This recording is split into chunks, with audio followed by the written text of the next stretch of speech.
What's up, guys? It is Pizza Master Night here, and in this video I would like to show you guys a video on my PlayStation controllers. So this is going to be encompassing. Did I say that word right? I don't know if I said that word right, but I'll just forget it. But this is going to be showing off all the controllers for PS1 and 2.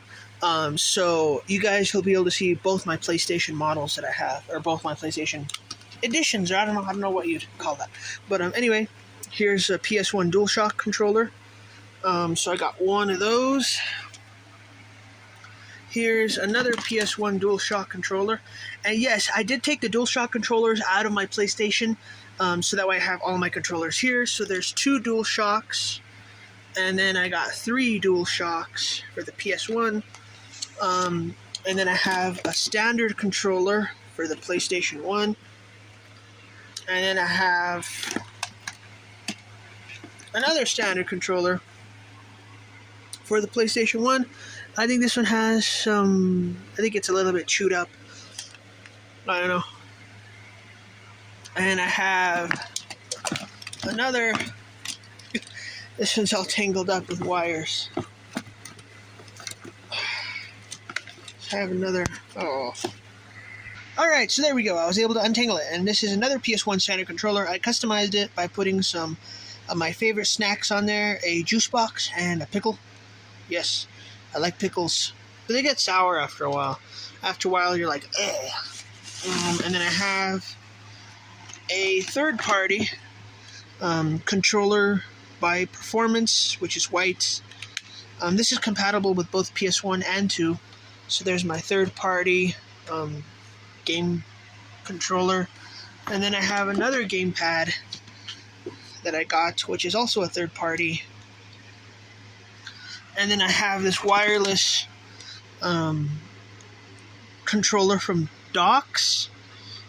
I don't know, I had never heard of that. I actually got it at a yard sale. So I had never heard of this brand, and I had never seen it. So I was just like, wow, I gotta have it. Plus, it was really cheap. It was actually free with the purchase. It was free with any purchase. So, yeah, and it works. So that's pretty cool. Oh, I have one of these. Oh, wow. Okay, I have one of these in there, which doesn't belong in there.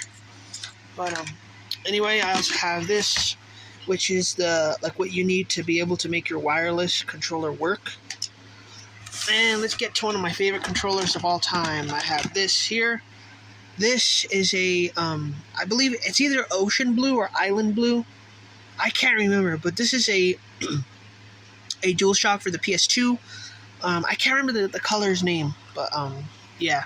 And then I have this. This is not a PS2 standard controller. This is a USB special, as you can see here. So I have one of these controllers, and you can use that to play on a computer. And then I have another USB controller for the PS2.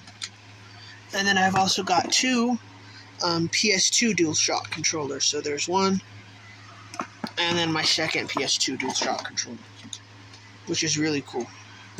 So, yeah.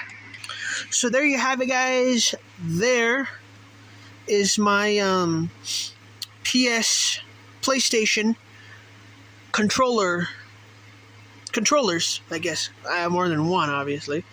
So I have 3 standard controllers for the PS1, 3 DualShocks. I have 2 third-party wired and 1 third-party wireless. And then I have 2 standard controllers, or 2 DualShocks for the PS2, 2 USBs, and then 1 special color controller.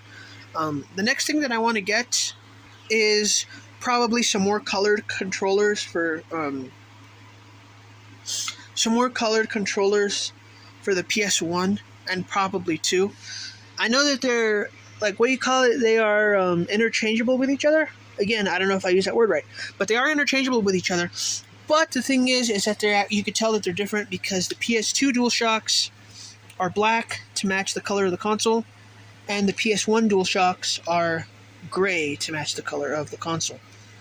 So there we have it. We have black to match the color of a PS2. So PS2 is black, and then PS1 is gray. Now, what I personally like to do, this might actually take kind of a while. Okay, so I found the right PS1 DualShock controller, but this is the one that I normally use for a few reasons, because it's a DualShock, for one, for the PS1, and it also has this little nick.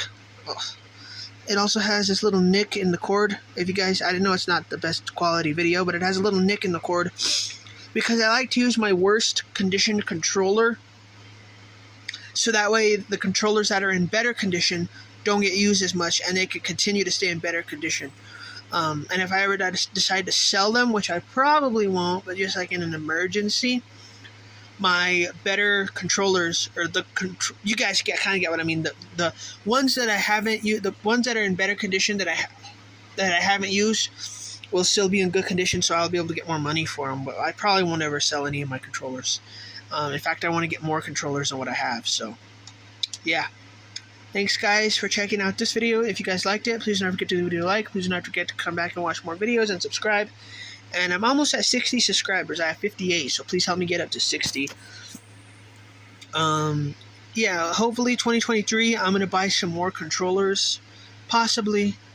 It's definitely on the horizon. But, yeah. Thanks, guys, for checking out this video, and I'll see you all later. Goodbye.